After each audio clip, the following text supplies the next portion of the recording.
Hello and welcome to Princess Juliana Airport at Sint Maarten. It's been a long time since I last uploaded the video, but well, was quite busy, and with the summer it was pretty nice weather this year in the Netherlands, so not much time spent in the sim. But now it's back to autumn, it's getting colder, more rainy, grey outside, so time to move back in and start doing some more simming and some videos. And the first one of this new season, so to speak, is a well, basically review impressions video on the Carenado Dornier 228 that you can see right here. And we will take a quick look at well, what you get when you buy it, what the outside look, what the inside looks, how it flies.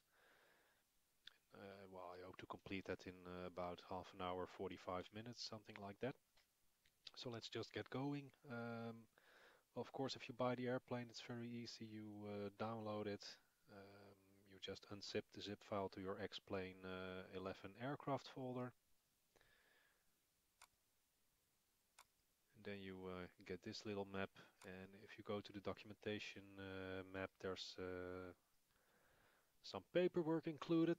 There's the emergency procedures that you can run through. There's normal procedures that you can look into. How to operate the aircraft under normal conditions, how to perform the walk around. It's all included in the manual, how to walk, where to look at, and, what needs your attention when you do a walk around. There's performance tables with some additional notes on how to read them. There's a quick start reference guide. This comes in quite handy.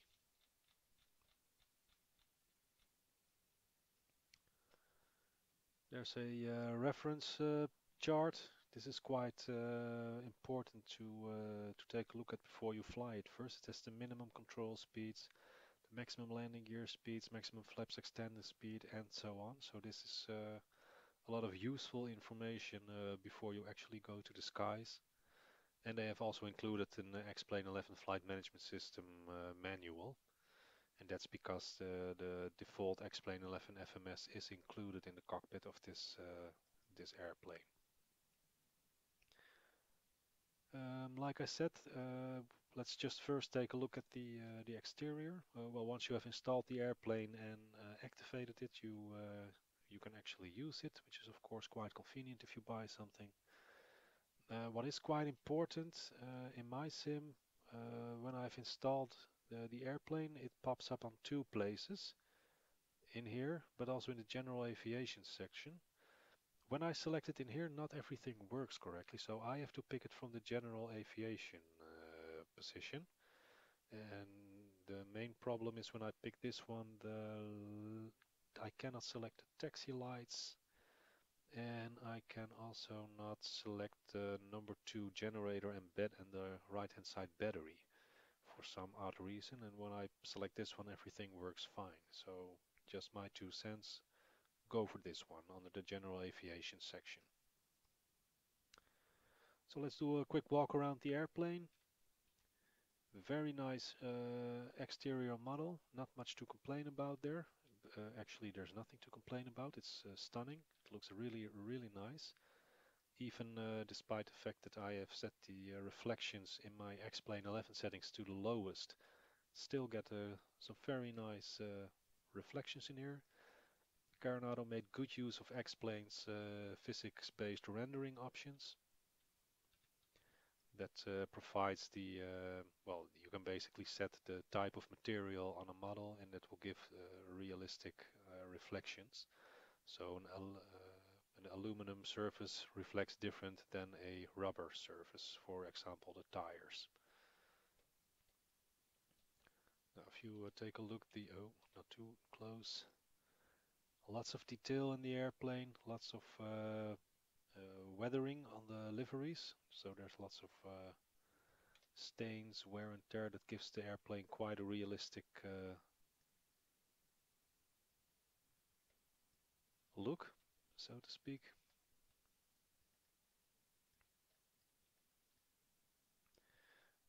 And if you go to the left-hand side of the airplane, there's where a lot of the doors can be opened, etc. So we'll take a look at that in a minute.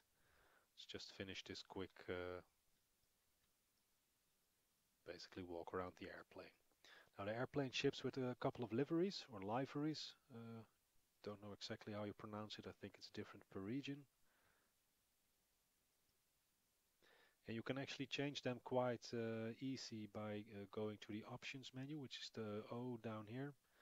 And then by selecting the arrows here, you can switch through the liveries. So let's just do that, see how long it takes. As you can see, there's another British and English livery. There are two. This is also England.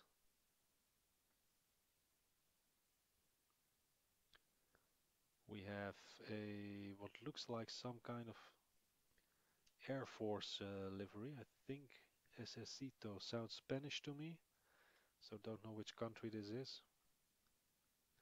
But it's some sort of military livery. Kustwacht, that's Dutch for Coast Guard, so this is the Dutch Coast Guard plane. You will see this take off from the eastern part of Amsterdam Airport Schiphol, runway 0422. And it's used by the Dutch Coast Guard to patrol over the North Sea and do some shipping inspections, see if ships dump oil or fuel or whatever, cause pollution, and some other stuff is also be done with this airplane. Really nice to fly some sea patrols with or fly along the coastline, so I think that's something that I will do in the near future as well. And a completely white livery. And then there is also a German Navy livery.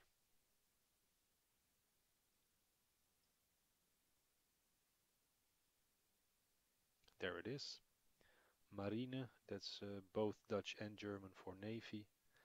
It's also quite a nice livery to do some flying around the German coast. But like I said, we are in Princess Juliana Airport today, so we'll just stick with the Air Caribs livery. This is basically a Chile airline, but we're flying Air Caribs today. Now, like I said, there are some moving surfaces on the airplane, so you can open and close the nose baggage door, pilot door, passenger door 1, passenger door 2, and the baggage door. So let's just say the nose and the pilot doors can now be closed. Static elements, that's the chocks. And you can basically switch between the windows and the instrument reflections, but that's something that you only see inside the flight deck. So let's just take a look at the preset views that are included. If you press the C, you get the cameras and volume option. So you can adjust the volume of the sounds that come with the airplane. You can adjust the field of view. And you can look at the various viewpoints. So for instance, there's a belly cam. And there is a view from the rear of the plane up front, and you can basically get a good look at the interior of the cabin, which is also phenomenally nice, nicely modeled by Carenado. Again, a lot of wear and tear on the seats, on the floor, the carpets. Really gives the airplane the look that it's been flying around for a while. There's a tail cam for the outside. You can look out of the cockpit windows on the left and right. They are preset. The pedestal radios, autopilot flight management system, the co-pilot and the pilot, and you can also adjust the field of view. So this is all very intuitive, very nice. You can adjust the volumes, like I said, and you can also switch on or off passenger sounds.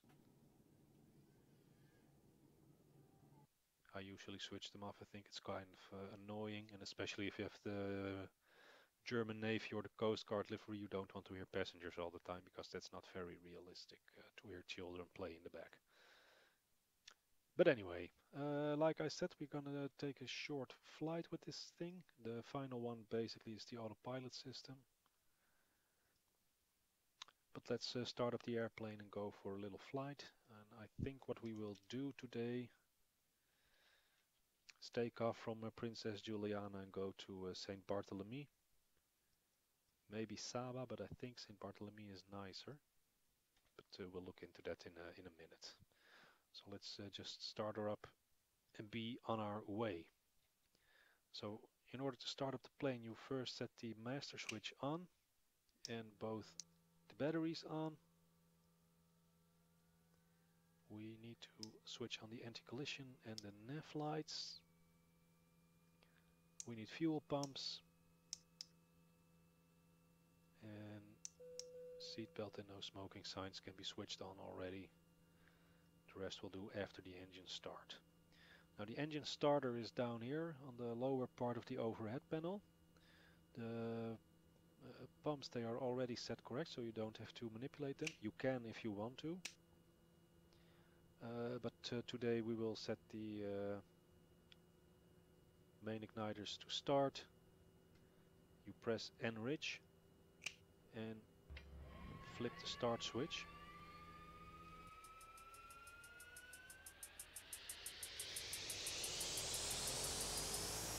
So that's engine number 2 started. Let's close the baggage door, the passenger doors, and get rid of the static elements. Go back inside, start engine number 1. Oh, basically the window reflections can be switched on or off, and so can the instrument reflections. So it's just what you like. I usually leave it on, add some sort of realism, I think. So just close that one. Select this one to the start position, press Enrich, start number 2. You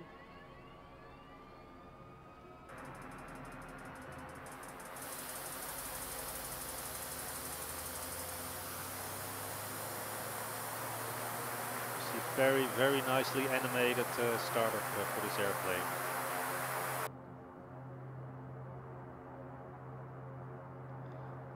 So with the engine started, let's switch on the generators and put them to the buses.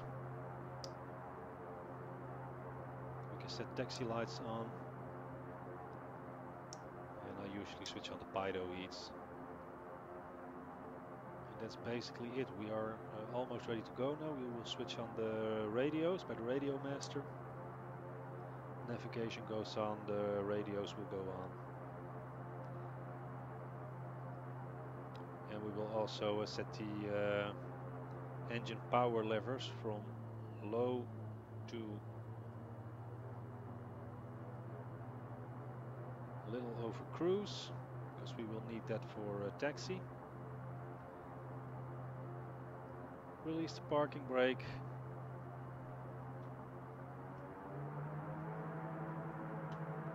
Now you first have to put the engines in reverse for a short bit.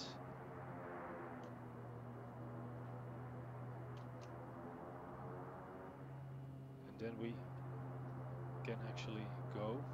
I think that was a baggage car driving through the airplane. And this airplane really needs very, very little power in order to start taxiing. It really wants to get in the air as soon as possible. I'm not even throttling right now, so and you can see that the speed is accelerating quite rapidly. So I really have to press the brakes every now and then to keep her under control. I can also set the engine power levers back to cruise.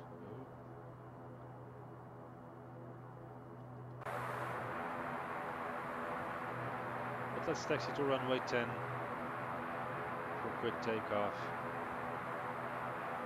and a short flight. By the way, the Princess Juliana scenery the airport, as far as I know, is not add-on. It's just the ordinary X-Plane 11 scenery that ships with the product when you buy it.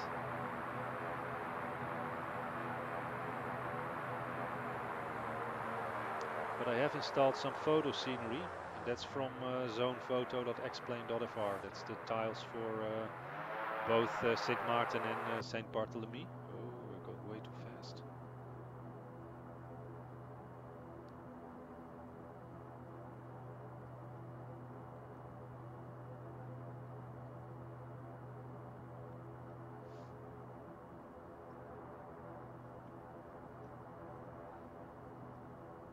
Bought the airplane the day before yesterday. I flew around with it a couple of times. That was the version 1. And when I came home from work today, I read that version 1.1 was released. So the updates on this airplane are quite quickly. I think it's been released for just a week now. But they already gave it an update. In the first version, there was an exaggerated pitch up movement when you selected the flaps down, and they say that it's been corrected in this version. Now this is the first time that I fly with 1.1, so we'll just have to see about that. Let's switch on the strobe lights and set the landing lights on, line up with the runway and be on our way.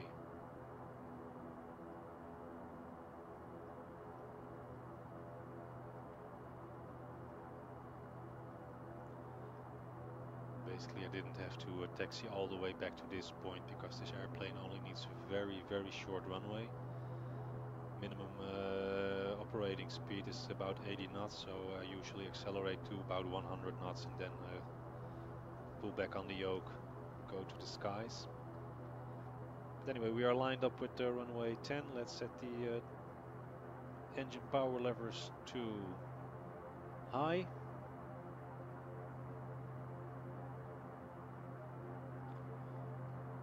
Release the brakes, push the yoke forward, and slowly push the throttle levers forward.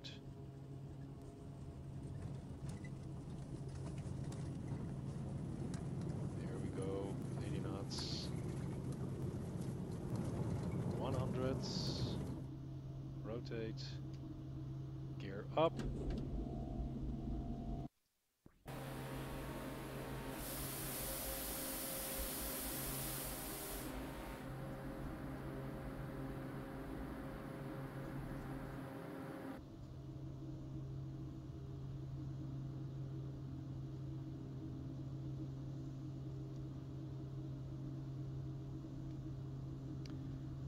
Go. I will not use the autopilot on this flight. It's only a very, very short flight, so we'll stick to manual control, see how it responds to that. One thing that you really need with this airplane is the aileron trim, and it is located on the pedestal down here. Just push it to the left a couple of times. Let's see what happens.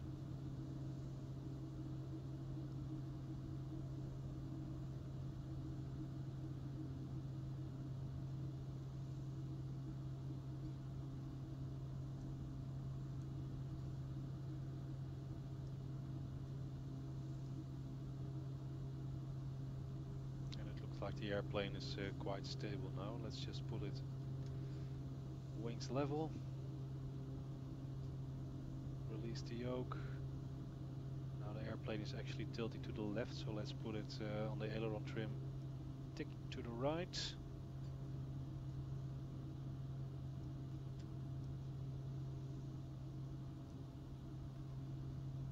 And here we are. So let's increase some power, gain some speed.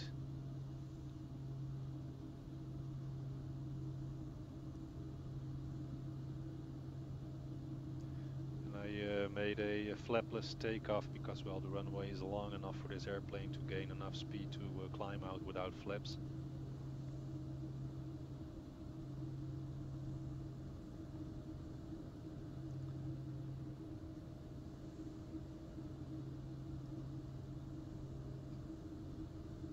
So let's just take a look at the map. We are going in the right direction towards St. Bartholomew.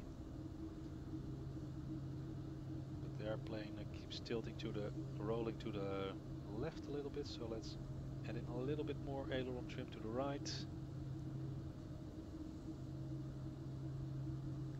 3,000 feet. 3,300 actually. So let's pull back slightly on the yoke and go back below the clouds.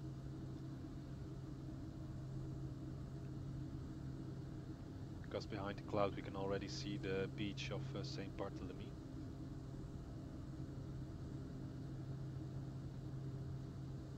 Which means that we can already start to descend to make a landing on the airport there. The airport on St. Barthélemy is quite challenging.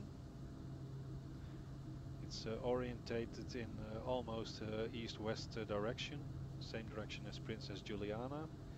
And the fun thing is you have the runway down here, and here is a mountain, a hilly ridge.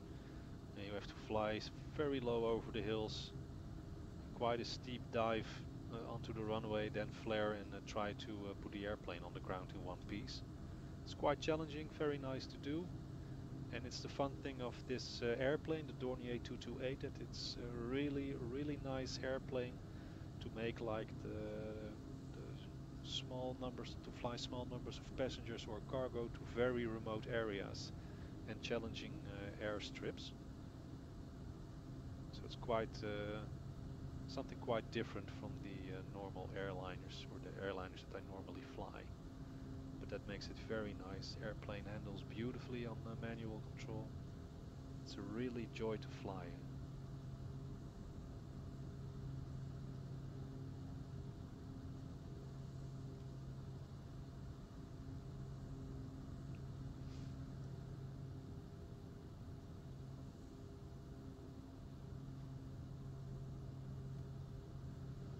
We're still quite high and quite fast, so let's descend, close the throttles.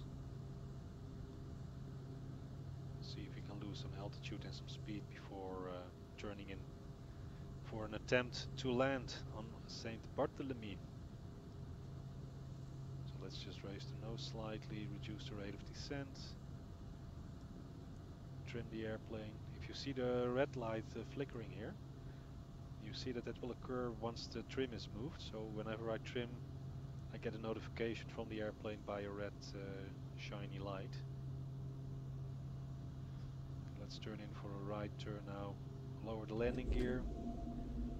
The maximum speed to lower the gear is 160 knots. Well, we are way below that now, so that's fine. Flaps 1 maximum speed is 150. We are also below that, so set flaps 1. Now we have to take a good look on the island here, because the runway should be somewhere down here. You have this hill on the left, and then there's like a small flat bit in the middle, and then there's another hill on the right. And right in between those hills, there should be the runway, with a runway heading of about 100.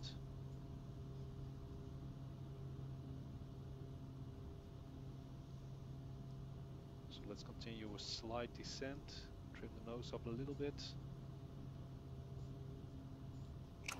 Flaps 2.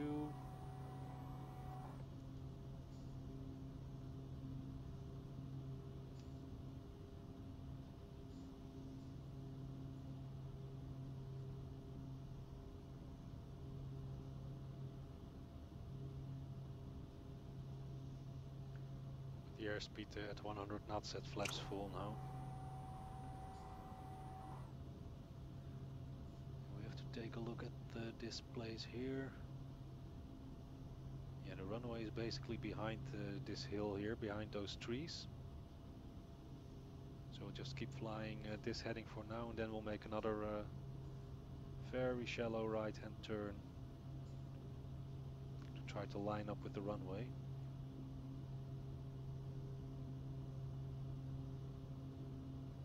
There it is. We're now a little bit left of the runway at the correct heading, so we have to compensate for that.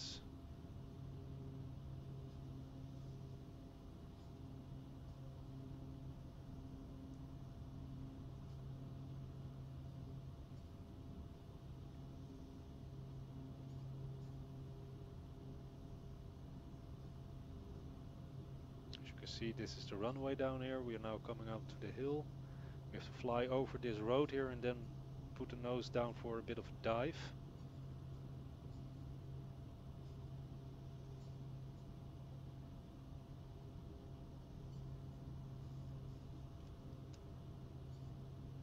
And flare.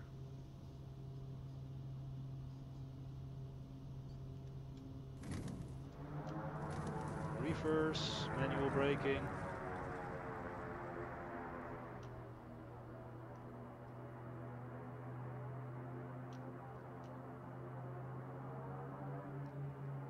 And let's just roll to the end of the runway here, where it's possible to make a 180-degree turn and then backtrack the runway to the ramp to change some passengers, offload some, load some. But here we go.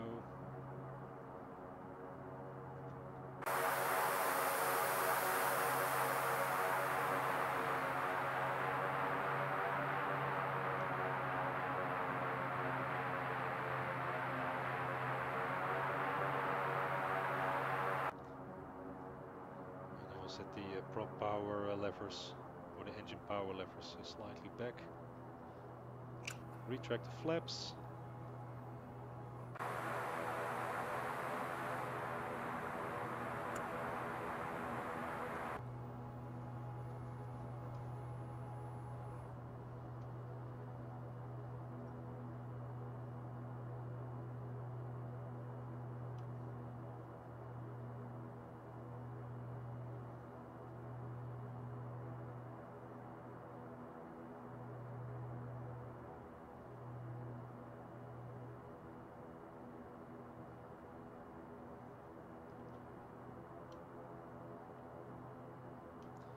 Set the taxi lights or the landing lights to taxi. Strobes off. And just taxi into the parking position.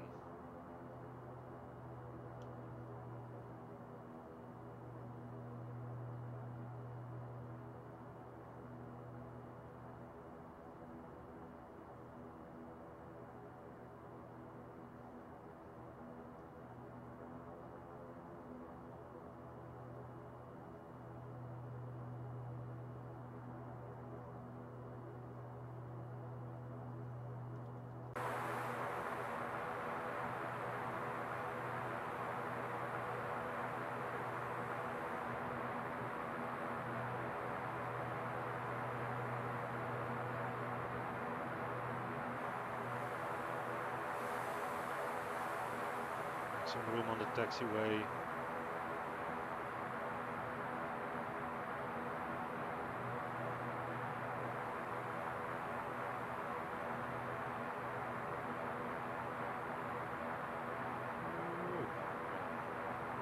Anyway, set the parking brake.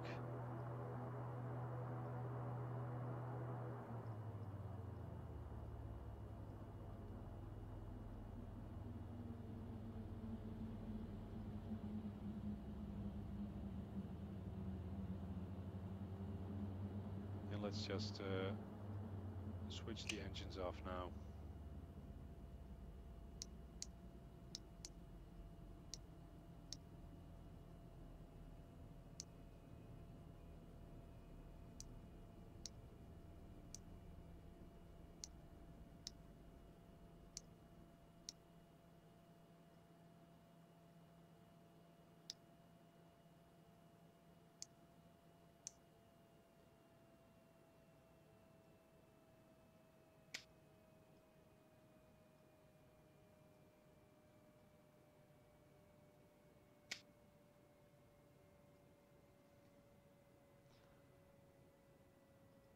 And we can set the static elements, open the pilot doors, the baggage doors, and the passenger doors again to let go of some passengers. So that was the first short video for the, well, Carenado Dornier 228. I think it's a very, very lovely airplane, flies very nice. Given the size and the characteristics of the airplane, I think it's a really nice one to make flights to remote regions to. The smaller airports, it's a very powerful airplane, very rugged. So you can do a lot of different things with it, and the set of liveries included make that also very clear. You have the Air Caribs for flying on the short Caribbean runways. You have the Dutch Coast Guard or the German Navy to fly sea patrols. There is the British livery for basically the north or the east or the Isle of Skye. You can go up to Scotland with it for some remote areas. So there's a lot of potential for a lot of very nice flights in this airplane, and the 3D model looks absolutely stunning. So I can only recommend this one to be bought. Very lovely plane, and I'm sure you have a lot of fun with it. So that's the video for this one. Hope you liked it. If you have any questions, comments whatsoever, please leave them in the comment section below. As usual, please do so in the respectful manner so that we can all learn from it. I'm not a professional pilot, so if you saw me make mistakes or whatever, please point them out to me and also explain what I did wrong and how to do it right the next time. So again, thank you very much for watching. Thanks for all the subscriptions and all the likes. For also all the other videos on the channel. Really appreciate that. And I hope to see you next time on another video. So thank you for watching and bye bye.